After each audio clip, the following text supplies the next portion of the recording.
That's Randy. I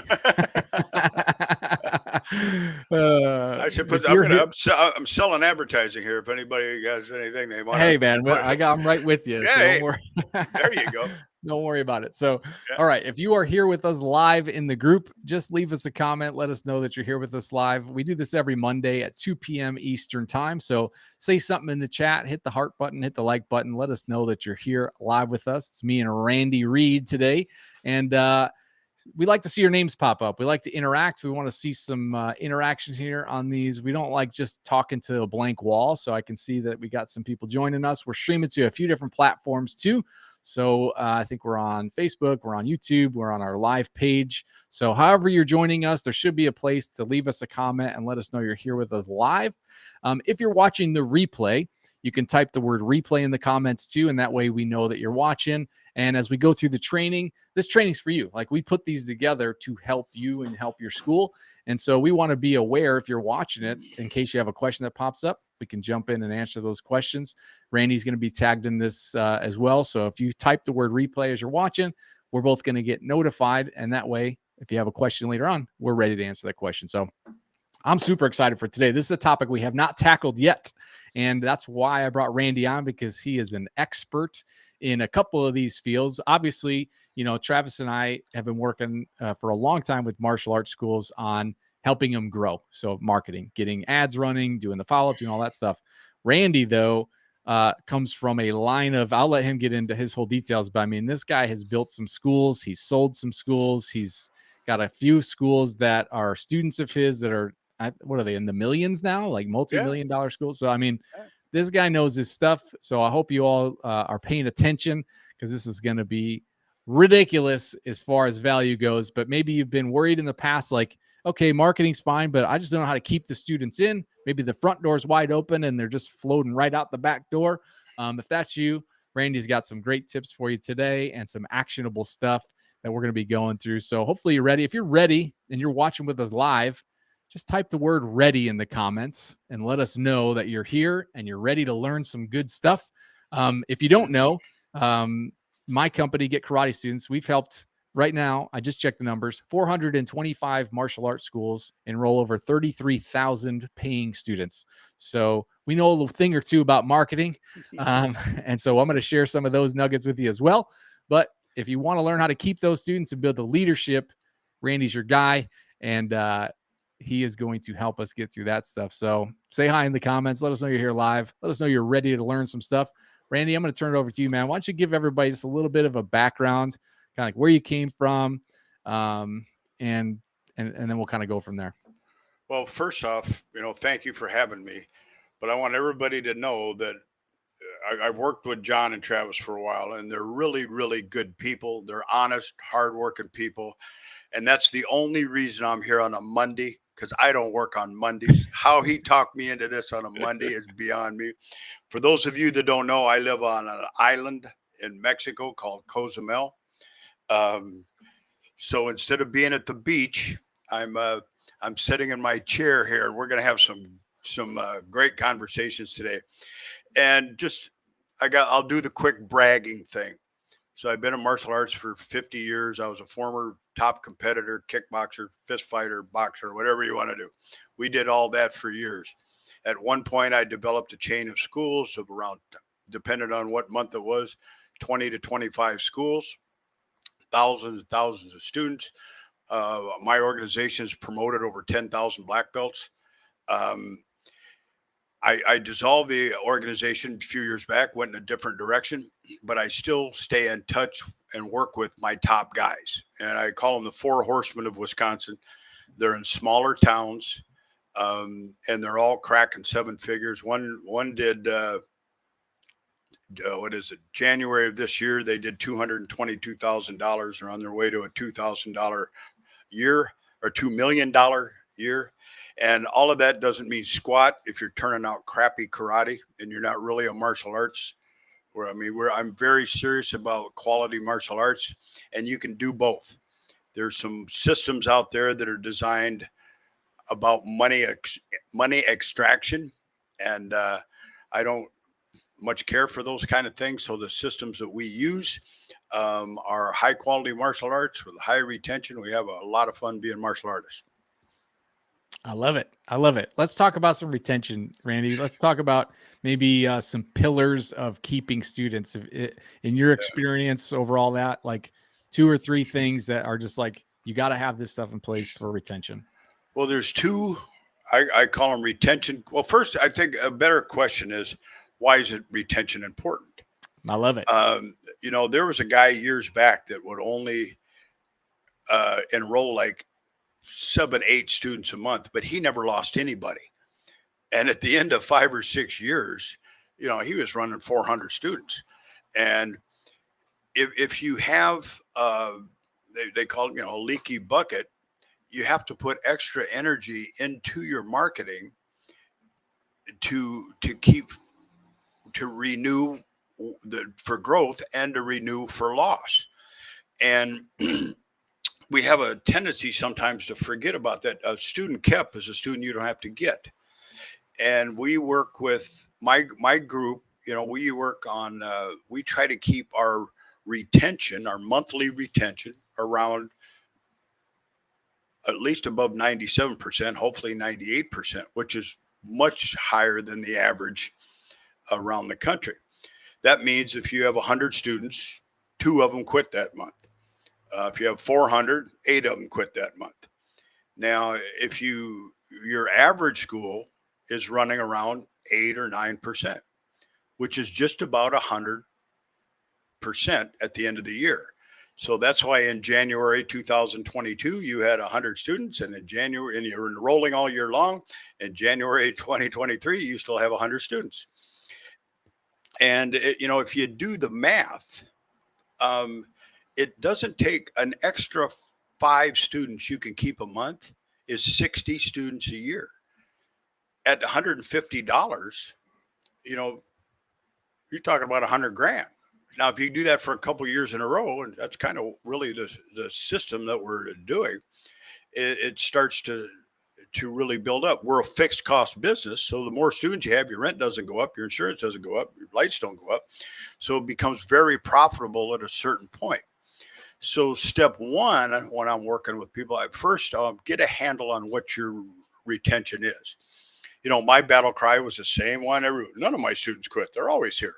Well, that's because the same 10 guys were in the front row of the class, and you didn't realize the guys that were coming and going in the back. You always had your favorites. Oh, they've been with me 10 years.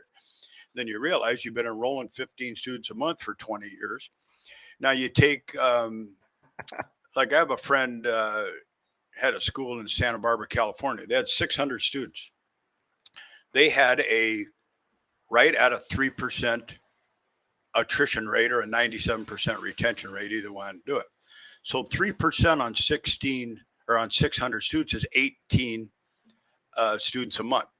Now they had a great reputation in town. They did good marketing, and they could maintain 600 students in $1 million school by enrolling 18 students. And they did it. Now, what would have happened if they had double that? They would have to enroll 36 students. To enroll 36 students, you're going to need a marketing company within your school. You're going to need an onboarding company. You're going to need more space so that you can work. And it becomes that hamster wheel of you're learning to market, but you're not learning to keep it. And that number keeps rising, and you just keep running faster and faster and faster. And pretty soon you just sit back, I don't want to do this anymore. Burnout, right. 100%. Exactly. And the number I like to use for, there's different types of schools to operate. But if we're talking about an owner-operated school, 150 students at an average monthly value of $150 is $22,500. $22,500, you do a little bit of cash here and there, you got $25,000 a month. There's your $300,000. You should be able to net 50 to 60%. You're making 150 to 180,000 a year. That's pretty darn good money for what should be kind of a part-time job. Now, on 150 students, a 10% attrition rate, you got to put 15 in that thing to keep it going. And there's people that do it that way. They're enrolling 15, they're keeping their 150, and they're going, this is working. I always said it's kind of like jumping off a 15-story building. And as you go by the 10th floor, you go, well, that's not too bad. And so far. And then, but what happens when that 15 starts? In 10 months, you're out of business. Because if you're losing 15 a month and you quit and get them, you're out just like that. Right. You get down to 2 or 3%, man, you need 4 or 5 students a month, and you're maintaining a 6-figure plus lifestyle of a martial artist. You don't have to get up in the morning. You don't have to work late. You're barefoot in your pajamas and people call you sir. That's pretty good stuff.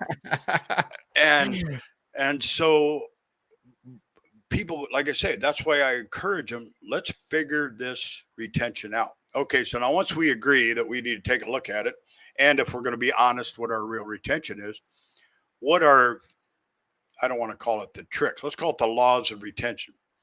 There's 2 killers. You do this, I guarantee you'll run your school right in the ground. Hold on, wait, don't share them yet. Let's see if they're ready to hear it. All right. You guys that are watching live, are you guys ready to hear what the 2 killers are? 2, Randy? 2.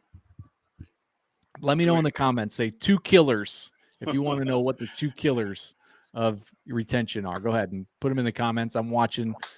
All right, we're ready, Randy. We're ready. All right. Everybody's ready. Number 1, downtime, especially when you're working with children. We teach that, your littlest kids, they go 80 miles an hour, so you got to go 90 miles an hour. You get a little older, they're going 70, you still need to go 80. With adults, they go 40, you need to go 20. But with the kids, you need to be one step ahead. And what I see often is they get to the end of a drill and they say, Mrs. Jones, go get this, or and the kids just start looking around or messing around and they're gone. They've lost their focus and concentration, and now you've got to get them back. And more importantly, I've seen this so many times. The kid starts screwing around with another kid, or he's doing something, and guess who's watching him? Mom. Mom's like, I'm paying $150 a month for this, and he just farted around with that other kid for 5 minutes. I see it way more than I should. So being ahead, getting snappy, popping, hand movement, keeping their concentration, almost like a juggler show. You don't see any kids, clowns, get up there and sit around for a few minutes while they get the stuff out there. They're moving and firing. Right. And that comes from a highly organized curriculum, from training on that curriculum, from having the systems, drills, and everything you need to stay ahead of them. And, of course, I learned this the hard way a lot of time. And there's more to it than that. We can dive into that at another time. Number 2, and this will get everybody upset, is free sparring. And when I say free sparring, yeah, well, you got to understand, what does the term free sparring mean? The term when I'm using it is where you just face 2 kids and say, go. That's free sparring. And people start to give me a little grief on it. I said, look, there was nobody on this planet that sparred more than I did or believed more in it.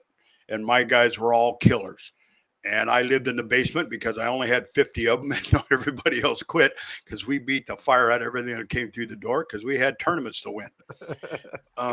Let me check one quick thing here. Okay. I get a real quick thing. I told you I have a friend landing at the airport. Yeah. And I've just got to, I passed this thing on to him, and I've got to tell him to go now. Where are you at? It's all good. This is how you know we're live, everybody. You betcha. We're live. I'm trying to find, I'm looking at your Facebook because I know there's a really good picture of you doing some kickboxing back in the day, and I was going to try and find that and show everybody. Yeah. What it was a good long time ago. This is canceled. They're on the ground. Yeah. Okay. Now how do I get back here? Boom. There you go. So when we use the term free sparring, that's what they get. That's one area. The second part of it is they'll say, well, they need to learn to spar for self-defense. I was a tournament fighter, a nationally rated tournament fighter. I was an undefeated kickboxer. I was an undefeated pro box, let's call it semi-pro boxer.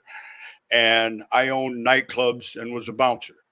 So this fight game, I'm kind of understand that pretty well. And what we learn in sparring for, say, tournaments, it not only isn't good for self defense, it'll get kids hurt because it's not self defense. It's a game, and I'm not saying it's a bad game. It's fun. I still love it. But there are other ways to do sparring that teaches real self defense skills, and kids can still make a game out of it and have fun with it. But to be a competitive, I go round and round, to be a competitive tournament guy, that's all you can do. And once again, we get way Yeah. in that's into the self defense. Well, in self defense, we have sparring where we jump around and try to work with. Oh, there's the young man. You know what people say when I show them that? They go, "Which one are you?" I said, "Do you think I carry a picture around with me getting kicked in the face?" But so there's sparring where we play the game and move around and we're mutually helping. There's competition where we compete. There's a fight where you get in a fight with your brother or somebody at a bar, and then there's self-defense. That's the guy coming through your front door with a machete or a weapon. The problem happens is when somebody thinks it's a sparring match and it's a self-defense situation, or a fight turns into a, and these are how really bad things happen. So when we're getting into curriculum, it goes back. Now, let's bring this back to curriculum. You can have, I know some guys that they train 8 hours a day getting ready for the next street fight, but they never street fight. I'm like, you might, yeah, I don't know if you need to put that much into it, but I think as martial artists, we should, especially the kids, should have basic self-defense skills. The self-defense skills that kids need are dramatically different than what adults need. So once again, that being said, if you're telling everybody, oh, go get your gear on, you guys go over there and start going, man, they don't. Next thing you know, nobody wants to come to class. Yeah. So yeah, I can actually attest to that. My son was in Taekwondo, and it was his least favorite time of class was whenever, if it was sparring day, free sparring day, it was just kind of like, I don't really want to go, because he knew what it was gonna come to. So, you guys getting value out of this when you're watching? Hopefully, those of you that are on here, I can see we got a lot of live on Facebook, we got a live on YouTube. So if you're getting some value, just type the word value. Let Randy know. This poor guy could be at the beach right now, and instead he's sitting in his apartment giving you all some value. So drop us a line in the comments there. Let us know you're getting value. Just type the word value. Let us know that we're providing some value for you here today. Love seeing it. Love seeing it. Awesome. Got some like buttons. Got a little some responses there. Good. Awesome. Yeah, a little delay too. I'll be in the beach. I'll be at the beach in an hour. We'll be okay. All right. All right. You were saying. Yeah. No, I'm just, so those are the two things. Now, here's where I made a big mistake years ago. It's another deep dive. I decided I didn't want to take my students to karate tournaments anymore. And that's who we were. We trained to play the game, just like any game. You trained and you had the game. We didn't really have anything to replace that with for a long time. We didn't have a purpose. We didn't have a culture of a new thing. I just got mad and shut it down. It was the wrong way to do it. We found out how to do it now, of course. So as you're looking into your curriculum, you're like, well, God, what would I do if I don't spar? What are my students going to think? And we've got my 4 horsemen of Wisconsin. They've got a couple thousand students between them, and none of them go to a karate tournament.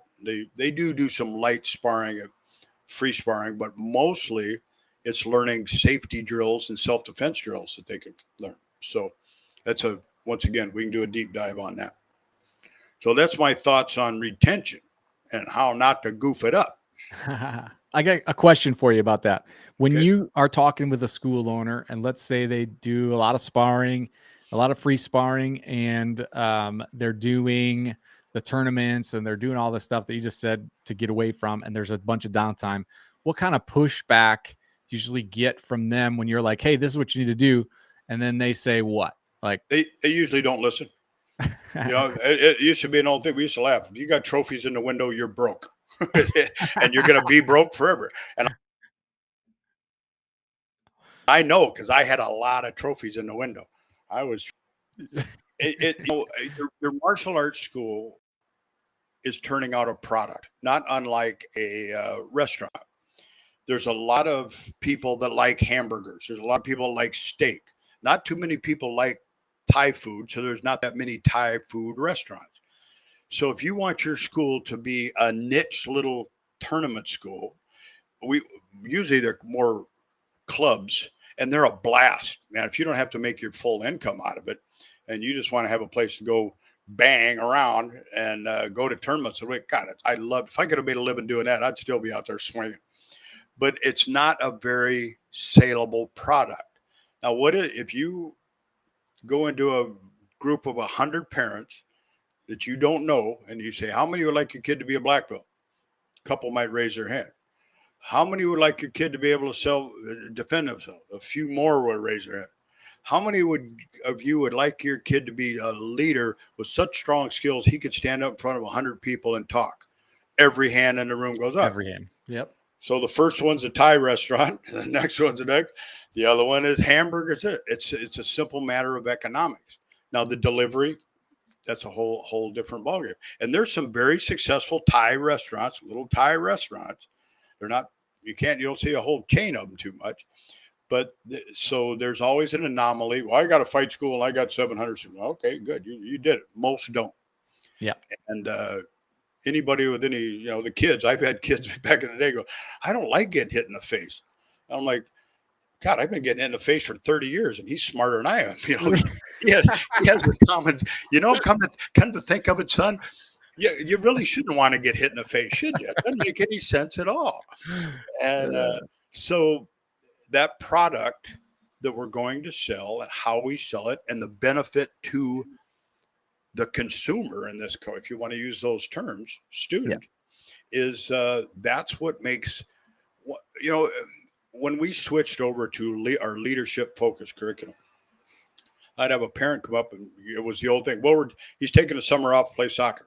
Oh, so you're gonna stop his leadership training? Oh, no. Oh, okay. We can bring him on Saturdays. Yeah, good. See you on Saturdays. Now, though, if you say, hey, you're going to stop your karate lessons? Well, sure. It's an activity like soccer and everything else. We'll stop for 3 months, come back with.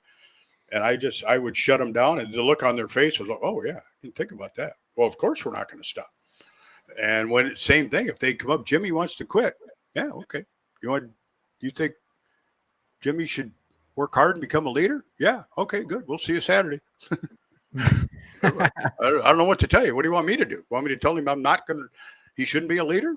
He should be. All right. See you Saturday. And I was actually, I don't want to say rude, but let's just say very forceful in the fact that these parents had made a commitment. We have a program that I'm 110% comfortable that it's worth a 4-year investment of that child's and parents' time and their money, and it will improve the rest of their life. And it can change the direction of their life, just like it changed the direction of mine. And I'm very defensive of some children because their parents aren't. So I get a little strict. It's easier for me to do it because I'm an old guy. But I'm very serious about it. And I like to have fun and laugh and kid. But when it comes to you letting your child has this chance at this, and you're just letting him walk away because he said he doesn't want to do it anymore, I kind of call out their parenting skills a little bit on that thing.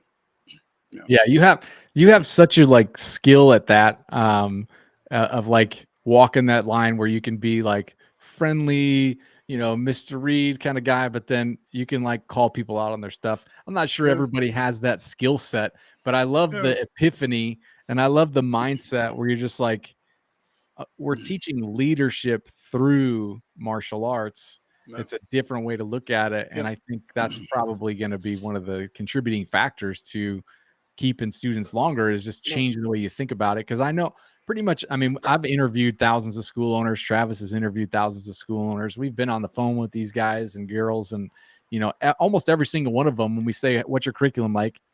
They say they teach leadership. And I think it's just become kind of a trope in the martial arts that, you learn leadership, but are you really teaching leadership? I don't, that's questionable. If your retention rate is only 90% and 10% are walking out the door, are you really leading? So I appreciate the fact that you're actually like, just like, here's the numbers, if you're teaching leadership, people aren't quitting leadership at a 10% rate. It's more of like a 3 to 4 or 2 to 3% rate. Right. So that's good. Well, I've been in seminars with Roland Osborne. He's a really good instructor, and he'll call people, people go, I'm a great instructor. He'll sit there and run their numbers and where their heads are hanging down. He goes, I don't know what to tell you. Not my numbers. You're the ones screwing it up. And, I'd like to recommend a book to everybody here. It's called Leadership, the West Point Way. It's a dramatic book because if you look at it at least the way I set up my curriculum, we're doing a lot of what we're doing in our 4-year martial arts program is exactly what they're doing in West Point. And the difference is they charge $300,000 for it, and 90% of the people don't get in that apply. And if I'm working towards a way I would like to see kids get their green belt certificate and get their green leadership certificate. I would like our black belts to be looked at the same way an Eagle Scout is looked at, the same way a graduate from West Point is looked at. And that's the direction I'm trying to bring this thing. And I tell you, I think if once we can get it dialed in 100%, I don't think we'll be able to build schools big enough. I mean, I've had a little sneak peek into what you're building. It's amazing. Yeah. In fact, what's really cool is Randy's actually licensed us some of his IP in leadership in our Legacy Masters program. And it's probably everybody's favorite part, which is another reason I just had to bring Randy on because people love it, the leadership program. So I'm going to let you get into that a little bit in a second here, but hopefully you guys are seeing like this is stuff that is dialed in. And I know Randy likes to be humble and he says when we get it to 100%, but he's always, how long have I known you, Randy? Just a couple of years, but this guy's always tweaking and improving and changing and like making things a little better here and getting the 1% improvement here and there. He's got stuff dialed in. Let me tell you, when it comes to leadership, when it comes to retention, he knows his stuff. So definitely, I want to build you up on that, Randy, and I want everybody to know. Well, but you got to bring Andrea Coster in there too, because she was my partner when I did this little mental flip 10 years ago. She was my partner. Her father and me were best friends, so we were working the school together, and I was the big idea guy, and I was let's go, and she was the detail person and had done a lot of the writing and setting up of stuff. And as you know, she's handling the legacy thing now. People love her. I like one the other. I saw a post where somebody said they started crying at minute 18. Yeah, I'm like, whoa, we've done some good stuff, but I didn't know I ever made anybody cry. That's one we did before. Yeah, but I also understand. Back in my day when I was living in the bottom of the karate school, I knew I didn't know there was no karate business so much back in the 70s, but there was a couple guys that were good. And I'm like, how did they do that? And it was so frustrating. And eventually I was able to get into their good graces and start to learn it. It's been a nonstop. I learn stuff now weekly, and it's like, God, at 50 years, I still hadn't learned that. I mean, how dumb could a guy be? I've been, for crying out loud. And it's fun. It's fun to learn. And then it's fun to see when it comes together. The other thing we touch on, whatever you want to title you want to give a consultant, guru, master, mentor, BSer, whatever it is. I'm all of them, by the way. One of the things that bothers me out there is the guy comes on and he says, you have to do it my way or you're doing it wrong. Now, his way may make his school or a couple schools he has or however many very successful. That doesn't necessarily match your values and your purpose for running a martial arts school. So if you don't do it his way, he will promptly tell you how stupid you are. So with my 4 horsemen, these are all guys that either lived in my house as teenagers or they worked for me as young men. And we went through competitive martial arts and I was like the bad uncle, for a while. I was like the Cobra Kai guy for a while. I could see And that. fortunately, they all grew up to be very fine men and husbands and assets to their community, and they didn't follow all the In stuff spite of I you. tried to, yeah, in spite, right. Um, so, but they all came out of my system. Then they all actually bought the schools that they were running for me fund, and they all put their little spin on it. Jeff the New, he has his school, then he actually has an attached building that's a Gracie Jiu-Jitsu school. So they're on that. Matt Schaefer had an attached Krav Maga school. He was very advanced in that area. Don and Teresa Weidman, as you know, they just bought a 30,000 square foot building. They're murdering the after school summer camp market. Yeah. Um, and so on. They all got their own little spin, but it comes from the basic tenets, if you want to call it, of what we all kind of developed over the year. I might have lit the match, but they burned the barn down. So they're really, really, really good men. So as we work together, we talk, if not weekly, monthly, and what's going on, how are you doing? And they just keep posting amazing financial numbers, but they're also still amazing marks. Some of them are still competing. Don and Teresa Weidman, I think they've got 12 or 13 national world championships between him and his wife. And so it's not like they're just out there trying to ring the cash register. Their schools are run as martial arts schools. And so to see that, and the reason I'm sharing this is sometimes you don't think you can have it both ways. Yep. That's a huge misconception in the industry, for sure. The McDojo type thing. Mm-hmm. And I'm sure you know what my answer is when somebody says that. So we just invite them down, happy McDonald's, but have a Big Mac. But so the stuff that I'm working on now, a lot of it is testing and stuff that me and Miss Coster did. A lot of it's from now observing my guys. The students are now becoming the teachers, and just 50 years of not dying leaves you, a little bit of experience on what's working and what's not. Indeed. Yeah. Indeed. Well, if I can just summarize kind of what we've been talking through for everybody that's watching live and for those of you on the replay, we talked a little bit about retention. We talked about a couple of the killers for retention. We talked about leadership, and we talked very briefly about marketing and how much marketing it takes to fill in your retention and then to grow and stuff. So what I'd love to just kind of give you the picture of is everything that we do is very systematic. We don't just like throw a bunch of stuff out there and give it a try.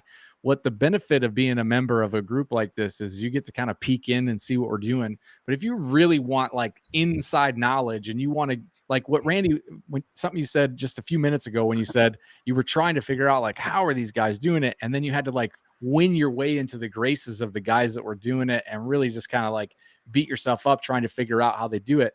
We've already figured it out and we've systematized it and we've laid it out in such a way that you can just plug it right into your school.